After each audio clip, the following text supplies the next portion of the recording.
శ్రీమాత్రే నమః. నిశ్చింత, నిరహంకార, నిర్మోహ, మోహనాశిని, నిర్మమ, మమతాహంత్రి, నిష్పాప, పాపనాశిని. ఇప్పుడు ఈ పవిత్ర నామాల అర్థాలను తెలుసుకుందాం. నిశ్చింత 3 అక్షరాల నామం. చింతలు లేనటువంటి తల్లి అని అర్థం. అమ్మవారు నిత్యానంద స్వరూపిణి. ఆమెకు ఎటువంటి భయాలు ఆందోళనలు ఉండవు. తనను నమ్ముకున్న భక్తుల మనసులోని చింతలను కూడా హరింపజేసి వారికి ప్రశాంతతను ప్రసాదించేటువంటి తల్లి. తదుపరి నామం 5 అక్షరాల నామం. నిరహంకార అంటే అహంకారము లేనటువంటి తల్లి. సమస్త విశ్వానికే అధిపతి అయినప్పటికీ అమ్మవారికి నేను అనే గర్వం ఉండదు. ఆమె అత్యంత వినమ్రంగా భక్తులను అనుగ్రహిస్తుంది. భక్తులలోని అహంకారాన్ని కూడా తొలగించి వారిని జ్ఞానులుగా మారుస్తుంది మన తల్లి లలితాంబికాదేవి.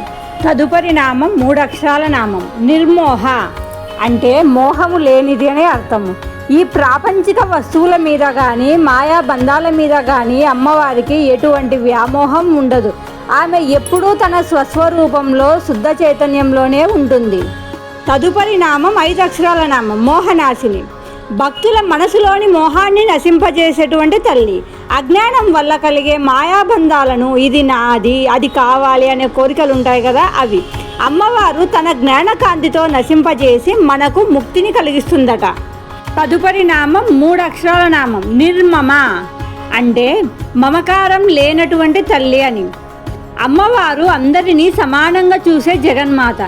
ఆమెకు ఎవరిపైనా ప్రత్యేకమైన స్వార్థపూరితమైన మమకారం ఉండదు. ఆమె నిష్కామ ప్రేమ స్వరూపిణి.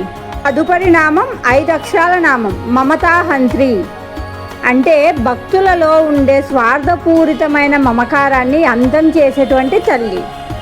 నేను, నాది అనే సంకుచిత భావన మనిషిని బంధిస్తుంది. అమ్మవారిని ధ్యానిస్తే ఆమె ఆ మమకారాన్ని తుడిచివేసి మనకు విశాలమైన హృదయాన్ని ప్రసాదిస్తుంది. తదుపరి నామం 3 అక్షరాల నామం. నిష్పాప అంటే పాపము లేనటువంటి తల్లి అని అర్థం. అమ్మవారు పరమ పవిత్రురాలు. మంచుకు వేడి అంటనట్లు ఆమెకు ఎటువంటి పాపపు మాలిన్యాలు అంటవు. ఆమె సకల పవిత్రతలకు నిలయం. తదుపరి నామం 5 అక్షరాల నామం. పాపనాశిని అంటే పాపాన్ని నాశనం చేసేటువంటి తల్లి. తనను ఆశ్రయించిన భక్తుల పాపాలను నశింపజేస్తుంది మన లలితాంబిక. జన్మ జన్మల నుండి మూటగట్టుకున్న పాపాలను సైతం అమ్మవారి నామస్మరణ మంచులా కరిగించి వేస్తుంది. గంగలో మునిగితే శరీరం ఎలా శుద్ధి అవుతుందో అమ్మను తలుచుకుంటే ఆత్మ అలా శుద్ధి అవుతుందని ఇక్కడ అర్థం.